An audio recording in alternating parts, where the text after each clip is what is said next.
Vous avez déjà entendu cette phrase. Au moins, si vous achetez une maison, votre argent ne sera pas gaspillé. C'est peut-être la plus grande illusion financière du 21e siècle. Je vais vous montrer comment vous pouvez devenir propriétaire et vous constituer un véritable patrimoine en devenant locataire.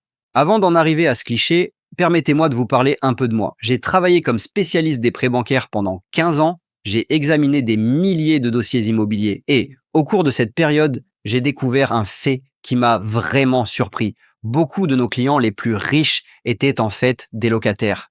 Oui, vous n'avez pas mal entendu, des personnes possédant une fortune de plusieurs millions d'euros payaient un loyer.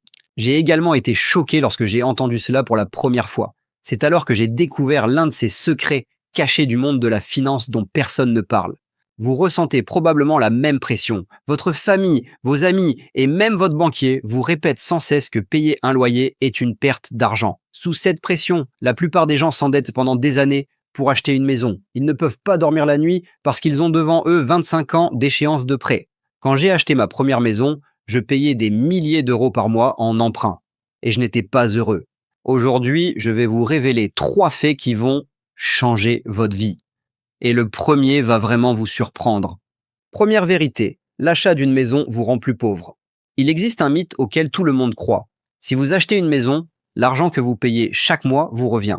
Le loyer, lui, est jeté par les fenêtres. Mais je vous pose la question, est-ce vraiment vrai? Les mathématiques ne mentent pas. Supposons que vous achetiez une maison de 300 000 euros, que vous versiez un acompte de 20% et que vous contractiez un prêt de 240 000 euros. Pendant 25 ans, à un taux d'intérêt de 4%, vous payez exactement 1 267 euros par mois. Le montant total à payer au bout de 25 ans est de 380 100 euros. Ajoutez la compte. 440.100 euros. Qu'en est-il de la valeur de votre maison? Si elle s'apprécie de 2% par an, elle vaudra 492 000 euros au bout de 25 ans. Votre bénéfice net n'est donc que de 52 000 euros. En 25 ans, mais attention, ce calcul cache des coûts réels. 1 200 euros de taxes foncières chaque année, 2 000 euros d'entretien et de réparation, 600 euros d'assurance, soit 3 800 euros supplémentaires par an, soit 95 000 euros en 25 ans. Résultat, en fait, votre maison vous coûte de l'argent. Alors, que font les riches intelligents? Ils louent et investissent la différence. Par exemple, une personne qui paie 800 euros de loyer au lieu de 1 267 euros par mois investit les 467 euros restants dans un indice tel que le S&P 500. Le rendement annuel moyen des 30 dernières années est de temps perçant. Et savez-vous ce que vous avez au bout de 25 ans? Une fortune de 640 et 1 000 euros. Deuxième vérité, la liquidité, c'est la liberté. La grande illusion qui nous est imposée à tous est que l'accession à la propriété est synonyme de sécurité. En réalité, c'est le contraire. Une maison vous rend esclave de la dette. Laissez-moi vous raconter une histoire vraie. L'année dernière, j'ai rencontré l'une de mes clientes, Marie, 42 ans. Elle avait un excellent emploi, gagnant 4 500 euros par mois. Mais l'entreprise a fait faillite et Marie s'est retrouvée au chômage. Sa maison valait 280 000 euros, mais elle devait encore 180 000 euros de prêt. Elle veut la vendre, mais le marché est gelé. Elle n'a pas pu vendre sa maison pendant 8 mois. Pendant ce temps, elle a dû payer son loyer. Et le prêt de son ancienne maison. Résultat, il était au bord de la faillite.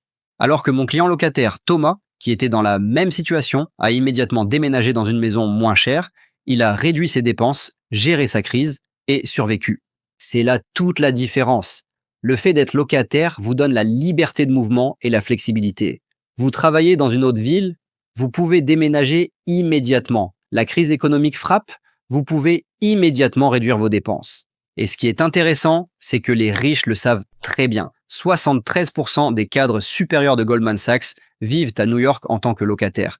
Car au lieu d'enterrer leur argent dans des briques et du béton, ils l'investissent dans des placements liquides. Troisième vérité, la diversification est la clé de la richesse. Et voici le mythe le plus dangereux. Les biens immobiliers s'apprécient toujours. Les faits ne le disent pas.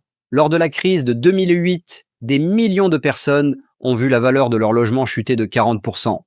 Au Japon, les prix de l'immobilier baissent depuis 30 ans. Réfléchissez. Lorsque vous investissez tout votre argent dans une seule maison, vous immobilisez tout votre patrimoine dans un seul actif. c'est un suicide financier. Les investisseurs avisés choisissent une autre voie. Laissez-moi vous parler de la stratégie d'un entrepreneur prospère que j'ai analysé le mois dernier. Il vit dans un logement loué et paie un loyer de 1 000 € par mois.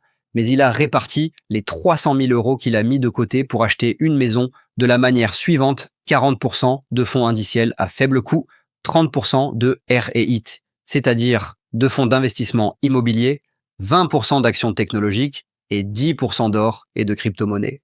Résultat, grâce à cette diversification, sa fortune est passée de 300 000 € à 750 000 € en 5 ans. Et le mieux, c'est que les millionnaires ne sont pas les seuls à appliquer cette stratégie. Vous pouvez aussi l'appliquer. Résistez à la pression d'acheter une maison et répartissez votre argent dans différents instruments d'investissement.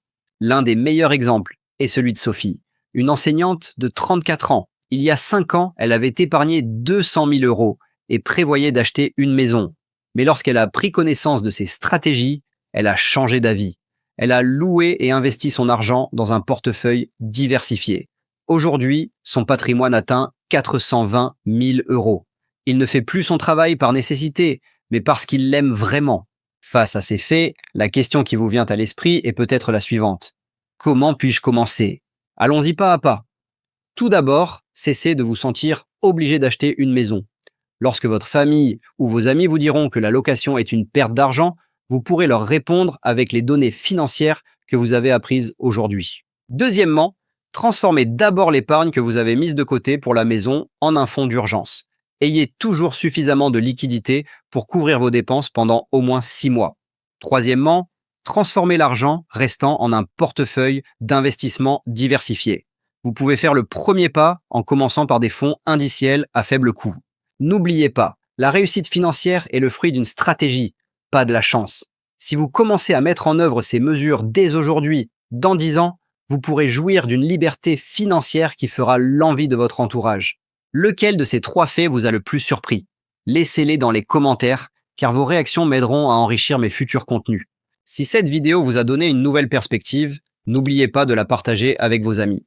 Et une dernière chose, si vous visez vraiment la liberté financière, vous ne voudrez pas manquer la prochaine vidéo, car j'y expliquerai comment construire un revenu régulier sans dépendre de ton salaire, comment construire des sources de revenus passives.